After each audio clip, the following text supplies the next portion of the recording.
Welcome back. I am beyond excited to talk to you about how to plan a 7-figure week. This is my blueprint for success. I do this every single Sunday, and it has never failed me in creating 7-figure weeks. So if you want to learn how to make more money and how to start spending your time in alignment with where you want to go, you're in the right place. Stay tuned. So let's just dive on into this. Every Sunday for about 30 minutes, I sit down and have created this habit of going through the previous week. I'll go through my questions that I ask. Then I look at my goals so that I can prioritize how I'm going to spend the upcoming week in accordance with my goals and what already needs to be done. This is how I've moved from me and my husband starting a business 5 years ago with our business partners and us to having multiple businesses doing over $100 million in revenue with hundreds of team members. It's because I continue to evolve and I continue to look at where I'm spending my time and I continue to plan. And the reason that we grow is because we plan. It is not by accident. It is not by surprise. We're not freaking lucky. Don't think that it's because somebody else is lucky that they got to where they got. They got to where they got in all likelihood because they planned and they did something different that created a different result than what they were doing ahead of time. So this template I literally use in my computer through Evernote. Now you don't have to use Evernote. Evernote is a note-taking app. You could use the app on your iPhone or your Android phone. You could use Notion is a good one. Any place you currently take notes, just plop this template into that note-taking app because you're gonna do the same thing week over week. So I create this template. It's called my weekly planning template. So first section is my hindsight question. This is where I'm reviewing the previous week. So the last 7 days, I'm going through and ranking each day. So on a scale of 1 to 5, how effective was I last week on Monday, Tuesday, Wednesday, Thursday, Friday, Saturday, Sunday in getting to where I wanted to go? And I just go through every single week and I look at, or every single day, and I look at my meetings. I'm like, oh, this day was a 3. This day got bombarded with something. This was a 2. Oh, Wednesday was a 5 because I did this and I did this and I did this and my plan worked. Thursday was a 2, right? You're starting to just really look at how aligned are you spending your time with where you're wanting to go. So the first thing first is just that daily ranking. Go back, pull up your calendar, look at how you rank yourself. And ideally, you can start to put together some trends. Week over week, as you start to do this, you'll start to see, oh man, I ranked 2s on days where I had this meeting with this one person, and the meeting was supposed to be 30 minutes, and every time it turned into 3 hours. Well, I'm not gonna continue to let that happen. So you're just starting to pull together data on what is blowing your day up that isn't taking you to where you wanna go, and then you're fixing those things proactively.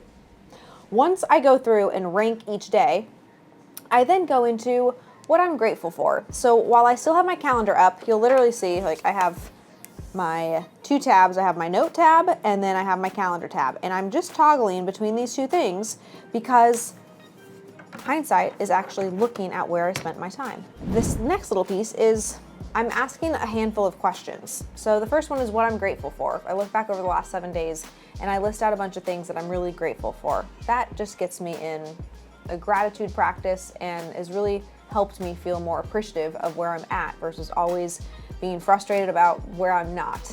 And being present, remembering what this last week brought to you and what you can be grateful for has been super helpful and transformative for me.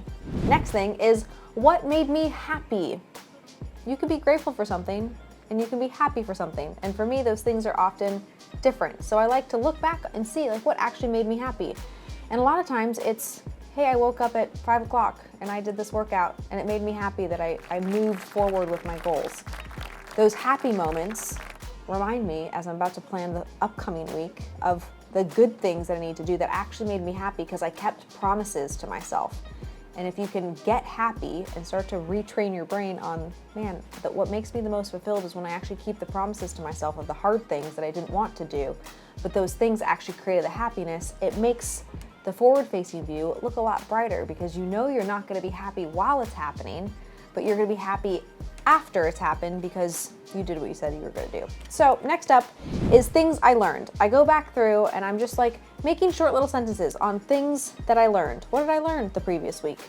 What stuck out at me? I either listened to a book or a podcast, or maybe there was a really impactful conversation or interaction. I'm just jotting down, these are the things that I learned, because it's focusing me on, I have to learn new things, and I have to not just live my life flying by the seat of my pants and not ever growing and evolving. Taking a moment to say, this is what I've learned. Okay, next up. Baggage I can leave behind. As we grow older, I am now 30 years young, and there are things that I just carry with me that I recognize in future moments, why was I still holding on to that false belief or that limited thing? This normally isn't literally something physical, but it could be. It could be hey, I keep holding on to this sticky note. Why is the sticky note still here? I can literally leave that behind.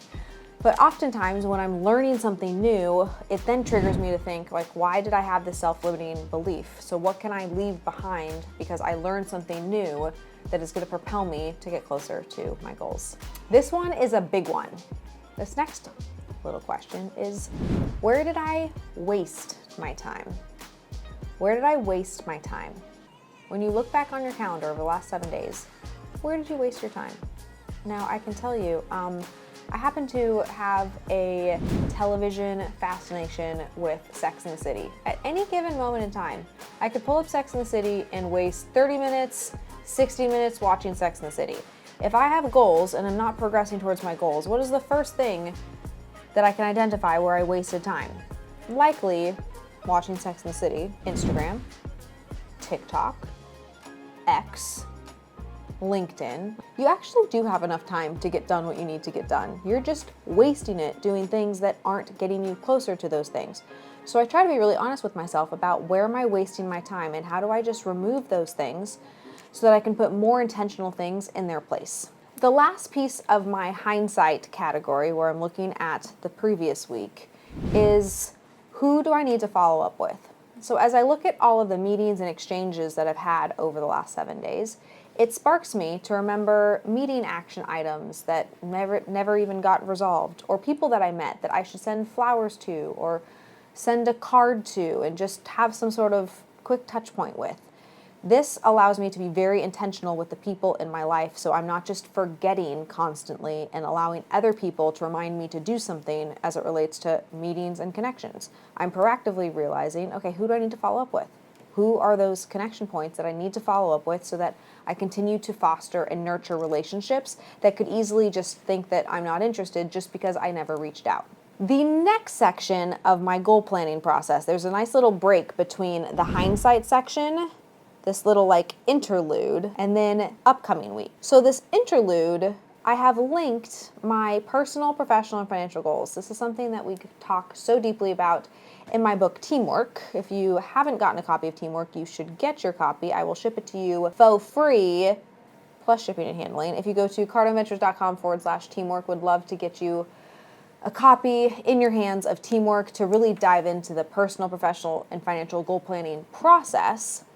But for right now with this, I open up my goals so that I remember what are my freaking goals. If I'm gonna have a whole planning session for this upcoming week about where I wanna go, I have to remind myself where I wanna go and the things that I'm going after and the places that I wanna go and the people I wanna meet and the person I wanna become.